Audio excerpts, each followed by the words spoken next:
नमस्कार मित्रों, मैं एसवी भारद्वाज आपका स्वागत करता हूं। धनु राशि के लिए कैसा रहेगा सूर्य का राशि परिवर्तन। दोस्तों, सुबह 7:52 पर सूर्य तुला राशि में प्रवेश कर चुके हैं और बुध के साथ योग बनाया है। बुध द्वितीय राजयोग और उससे भी महत्वपूर्ण राजयोग धर्म कर्माधिपति राजयोग, क्योंकि सूर्य धर्म के मालिक हैं, बुध कर्म के मालिक हैं आपकी कुंडली में, जो कि दशम भाव है। तो भाग्य स्थान के मालिक सूर्य का संबंध आपके कर्म भाव के मालिक बुध के साथ, ये धर्म कर्माधिपति राजयोग सबसे बड़ा राजयोग होता है। और 11वें भाव में कोई भी राजयोग घटित हो तो यह बहुत ही लाभकारी और बहुत ही महत्वपूर्ण हो जाता है। वैसे भी सूर्य का केतु के पाश से मुक्त होना, केतु छाया ग्रह है, कहीं ना कहीं आपके भाग्य में अवरोध देने में सक्षम होते हैं। और भाग्य स्थान का मालिक सूर्य अब केतु की पाश से फ्री है। बुध मित्र हैं। बुध के साथ सूर्य का योग कितना लाभान्वित करता है आपको, कौन से क्षेत्रों से आपको लाभ होगा, रिश्तों के ऊपर इसका क्या प्रभाव पड़ेगा, खासकर दाम्पत्य जीवन के ऊपर, आपकी लव लाइफ कैसी रहेगी, व्यापार कैसा रहेगा, क्योंकि सप्तम भाव व्यापार का भी होता है और बुध व्यापार के कारक भी हैं। कैरियर के ऊपर इस परिवर्तन का क्या प्रभाव पड़ेगा, आपकी फाइनेंस की स्थिति के ऊपर, आर्थिक स्थिति के ऊपर क्या प्रभाव पड़ेगा, और भी बहुत महत्वपूर्ण बिंदुओं के ऊपर हम चर्चा करने जा रहे हैं। चर्चा को आगे बढ़ाने से पहले मैं आपसे निवेदन करना चाहूँगा, अगर आप फर्स्ट टाइम इस चैनल पर आए हैं तो कृपया लाइक करें, शेयर करें, सब्सक्राइब करने के पश्चात बेल आइकन के बटन को दबाना मत भूलें, अन्यथा आपको हमारे लेटेस्ट अपडेट्स नहीं मिलते।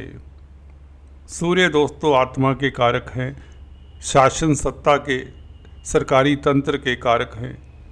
जो जातक सरकारी क्षेत्रों में कार्यरत हैं उनके कारक हैं। सूर्य आपके पिता के कारक हैं। आपकी काया में, आपके शरीर में जो दिल धड़कता है दोस्तों, उसके भी कारक हैं। यूँ तो हड्डियों के भी कारक माने जाते हैं। सूर्य दोस्तों आपको आत्म बलि बनाते हैं। 11वें भाव में कोई भी ग्रह बैठा हो, खासकर क्रूर ग्रह, ये उपचय स्थान कहलाता है। 3, 6, 10, 11 भाव, इनमें क्रूर ग्रह अक्सर अच्छा फल देते। एक आध अपवाद को छोड़कर 11वें भाव में कोई भी क्रूर ग्रह हो बहुत अच्छा फल देता है। यहाँ पर सूर्य यूँ तो तुला राशि में नीच के होते हैं, परंतु बुध का साथ है ना, तो इसलिए सूर्य को बल मिल जाता है, क्योंकि बुध इनका घनिष्ठ मित्र है। और यहाँ पर शुक्र क्योंकि 12वें भाव में है, शुक्र की राशि में है, सूर्य को शुक्र के कारण भी बल मिल जाता है। वो इसलिए क्योंकि शुक्र 12वें भाव में बहुत बड़े राजयोग कारक होते हैं। शुक्र उच्च जैसा फल देते हैं 12वें भाव में। अगर डिस्पोजिटर शुक्र का सूर्य का डिस्पोजिटर जो कि शुक्र है स्ट्रोंग है, क्योंकि गुरु से भी दृष्ट है, शनि से भी दृष्ट है, तो इस नाते भी सूर्य को बल मिलता है। यही शुक्र अगर कमज़ोर होता तो यह दिक्कत का कारण बनता सूर्य के लिए, परंतु सूर्य बुध के साथ है, यही काफ़ी है। बुध केंद्रों के मालिक है, 2 केंद्रों के मालिक हैं, इसलिए सूर्य के लिए अच्छी स्थिति पैदा होती है। मंगल का भी 20 तारीख से परिवर्तन होगा, उसके ऊपर भी टिप्पणी करेंगे। मंगल विपरीत राजयोग बनाएंगे 20 तारीख से, और बहुत लंबी अवधि तक यह अष्टम भाव में कर्क राशि में रहेंगे, जैसा कि अब देख रहे हैं। सूर्य बुध की बात कर लें दोस्तों। पहले देखिए, 9th हाउस आपकी किस्मत का भाव है, धर्म कर्म का भाव है, ईश्वरीय आशीर्वाद का भाव कहें, विदेशों में लंबी यात्रा का भाव भी यही है। पिता पक्ष का विचार भी यहाँ से किया जाता है। स्पाउस के छोटे भाई बहनों का विचार भी इसी भाव से किया जाता है, क्योंकि यह सप्तम से थर्ड पड़ता है, तृतीय पड़ता है। सूर्य अपनी राशि से तृतीय भाव में अच्छी स्थिति है। क्रूर ग्रह अपनी राशि से भी उपज स्थान में, वैसे भी उपज स्थान में 11वें भाव में। तो सूर्य यहाँ पर नीच के होते हुए भी स्थितियाँ जैसे कि आपको बताई हैं कमज़ोर नहीं होते। तो इसके चलते आपको क्या फ़ायदे हो सकते हैं, रिश्तों में इसका क्या प्रभाव पड़ेगा, आर्थिक स्थिति के ऊपर क्या प्रभाव पड़ेगा, व्यापार नौकरी इत्यादि के ऊपर क्या प्रभाव पड़ेगा, छात्रों के लिए समय कैसा रहेगा, लव लाइफ कैसी रहेगी, और शेयर स्टॉक मार्केट या स्पेकुलेटिव कामकाज करने वालों के लिए स्थितियाँ कैसी रहेंगी, वे जानते हैं। पहले बात करते हैं रिश्तों की, आपके दाम्पत्य जीवन की बात करते हैं। देखिए, बुध आपके 7th लॉर्ड हैं। 7th हाउस आपकी मैरिज लाइफ को गवर्न करता है। 7th हाउस का मालिक अपनी राशि से पंचम में है। बुध मिथुन राशि से पंचम भाव में बैठा है।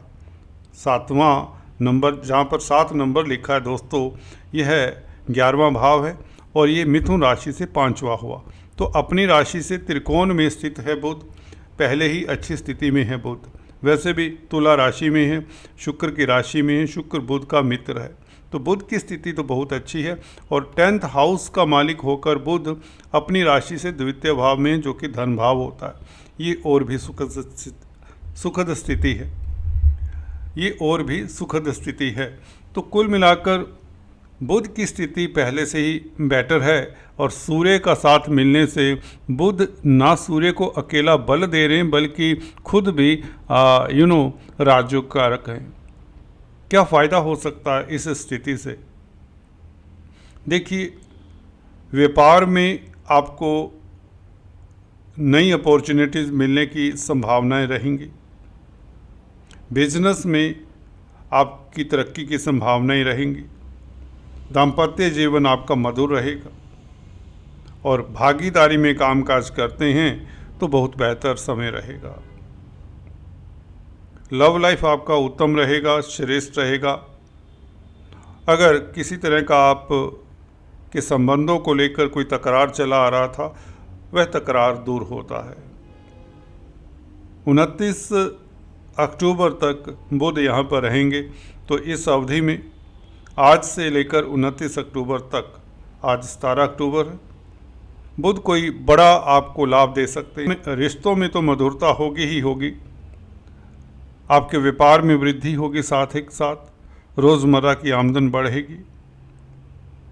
सूर्य की स्थिति को देखें तो सूर्य भाग्य भाव का मालिक है। भाग्य स्थान का मालिक जब 11वें भाव में बैठे तो मैं अक्सर बताया करता हूँ, भाग्य की शक्ति से लाभ। 11वां भाव लाभ का होता है।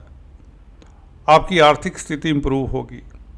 धन की अगर बात करें तो आपका बैंक बैलेंस बढ़ेगा।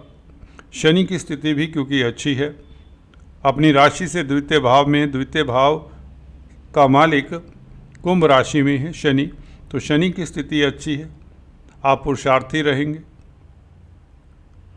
सूर्य की बात कर रहे थे दोस्तों, सूर्य यहाँ पर सरकारी तंत्र से भी आपको फ़ायदा देता है, आपकी मनोकामना पूर्ण करता है, क्योंकि 11वां भाव डिजायर्स का है, मित्रों का साथ मिलता है। 11वां भाव मित्रों का भी होता है।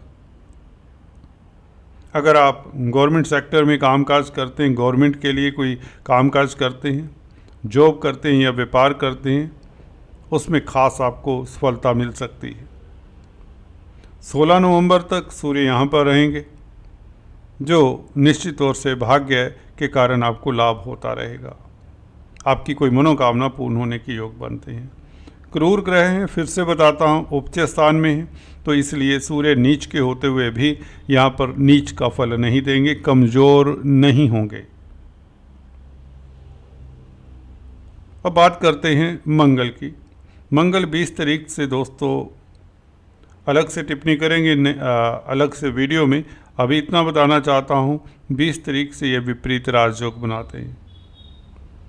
आपके गोपनीय कष्ट दूर होते हैं, जो चिंताएं हैं उनका हरण होता है। कर्क राशि में मंगल मित्र की राशि में है, चंद्रमा मंगल के मित्र हुआ करते हैं, तो इसलिए मंगल का यहाँ पर अशुभ प्रभाव नहीं मिलेगा आपको, ये बताना चाहता हूँ। कालपुरुष कुंडली में यहाँ पर वृश्चिक राशि आती है, तो ये मंगल का भाव भी माना जाता है। शनि हालांकि इस भाव के कारक माने जाते हैं, अष्टम भाव के। 12वें भाव का मालिक अष्टम भाव में बैठा है और केंद्र त्रिकोण के मालिकों से रहित है, इसलिए आपको लाभ होगा। विदेशों से लाभ होगा, मल्टीनेशनल कंपनी से लाभ होगा। विदेशी कामकाज में आपको खास सफलता, एक्सपोर्ट इंपोर्ट के कार्यों में आपको खास सफलता मिलती है। स्पेकुलेशन से थोड़ा सा डिस्टेंस बनाकर अभी भी रखें। हालांकि सूर्य की उच्च की दृष्टि पंचम भाव के ऊपर रहेगी, तो आप कहीं ना कहीं स्पेकुलेशन तो कर सकते हैं सूर्य के इस परिवर्तन के साथ, क्योंकि भाग्यस्थान के मालिक सूर्य ने उच्च की दृष्टि से पंचम भाव को देखना है बुध का साथ लेकर। अगर आपका प्रोफेशन ही शेयर स्टॉक मार्केट में डेली ट्रेडिंग का है कामकाज, तो आपके लिए सूर्य बुध की स्थिति बेहतर कही जाएगी। फिर भी मंगल, क्योंकि 20 तारीख से पंचम भाव के मालिक मंगल अष्टम भाव में आ जाएंगे, तो आपको 20 तारीख तक ही एक अच्छा मौका मिलता है। उसके पश्चात आपको रेस्ट्रिक्शंस के साथ आगे बढ़ना चाहिए। चंद्रमा की स्थिति को देखकर आगे बढ़ना चाहिए। चंद्रमा एक ऐसा ग्रह है जो मंगल का नीच भंग करता है। जब जब चंद्रमा, दोस्तों ये नोट कर लें, जब जब चंद्रमा मिथुन राशि में, कन्या राशि में, धनु राशि में और मीन राशि में आएगा, तो आपको बता दें ये मंगल का नीच भंग करेगा। तो इन तिथियों को आप स्पेकुलेशन कर सकते हैं, शेयर स्टॉक मार्केट में इन्वेस्ट कर सकते हैं। फिर भी अपनी कुंडली में भी योगों को जरूर देख लीजिए। पंचमेश और पंचम भाव की स्थिति देखना बहुत जरूरी होता है। कुल मिलाकर आपको सिलेक्टिव होकर लाभ मिल सकता है मंगल की स्थिति के कारण। अदरवाइज सूर्य बुध की स्थिति आपको स्पेकुलेशन से भी लाभ देती है। लव रोमांस के लिए स्थितियाँ उत्तम रहेगी।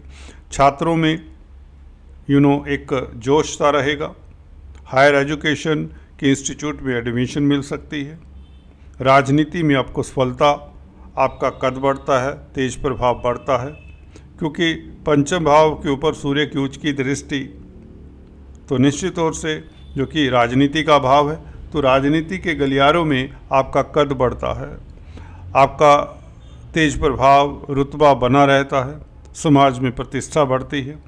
केतु के पाश से सूर्य का मुक्त हो जाना बहुत अच्छा है। बुध के साथ बुध द्वितीय राजयोग बनता है। बौद्धिक बल आपका बढ़ता है, जिससे आपके निर्णय उत्तम रहेंगे। अब आप भूल चूक नहीं करने वाले। आप किसी तरह के अगर कौतूहल में रहे भी हैं, क्योंकि सूर्य आत्मा के कारक हैं, केतु के साथ जब तक रहे हैं तो आपके आत्म बल को क्षीण करते रहे हैं। ये बात तो हम कहना ही पड़ता है।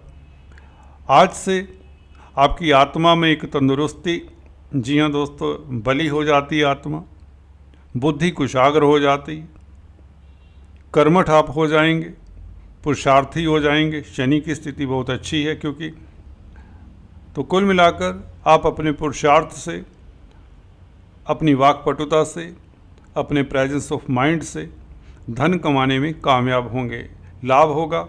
अगर खासकर आप सरकारी तंत्र में कामकाज करते हैं तो स्थितियां लाजवाब रहेंगी, कमाल की रहेंगी।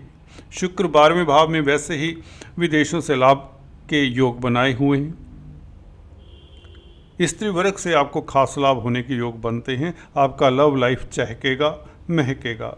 गुरु की दृष्टि शुक्र के ऊपर बहुत अच्छी है स्थिति में। विदेशी कामकाज से आपको धन मिलेगा, जिससे आप अपना कर्जा उतारने में सक्षम होंगे। अदरवाइज भी कोर्ट कचहरी में आपके फतेह के योग बनाता है शनि और राहु का संबंध। शनि राहु का नक्षत्र परिवर्तन हाल ही में हुआ था, तो ये आपको एक अलग सी एनर्जी देते हैं। दो क्रूर ग्रह आपस में संबंध बनाए, हालांकि अच्छा नहीं होता, परंतु यहाँ पर नक्षत्र परिवर्तन से संबंध है, तो ये शनि राहु आपके लिए बहुत उत्तम साबित होंगे इन ग्रहों के परिवर्तन के मध्य। तो शनि का प्रभाव आपके लिए खास उत्तम रहेगा, क्योंकि शुक्र के ऊपर भी शनि का प्रभाव है। 12वें भाव के ऊपर शनि का प्रभाव हो तो ये विपरीत राजयोग का कार्य करता है, मैं अक्सर बताता आया हूँ। तो आपके कार्यों में जो अवरोध आ रहे हैं वह दूर होते हैं। आज से ये सूर्य का राशि परिवर्तन खास सुखद रहेगा। 20 तारीख से मंगल और क्या क्या आपके लिए उपलब्धियां लाते हैं। मंगल रेड प्लैनेट 20 तारीख को नीच के हो रहे हैं दोस्तों, तो इसका भी हालचाल बखूबी जानेंगे, पूर्णतः जानेंगे। तब तक के लिए स्टे ट्यून। आज इतना ही, फिर से मिलते हैं दोस्तों। Thanks for watching this video. God bless you all.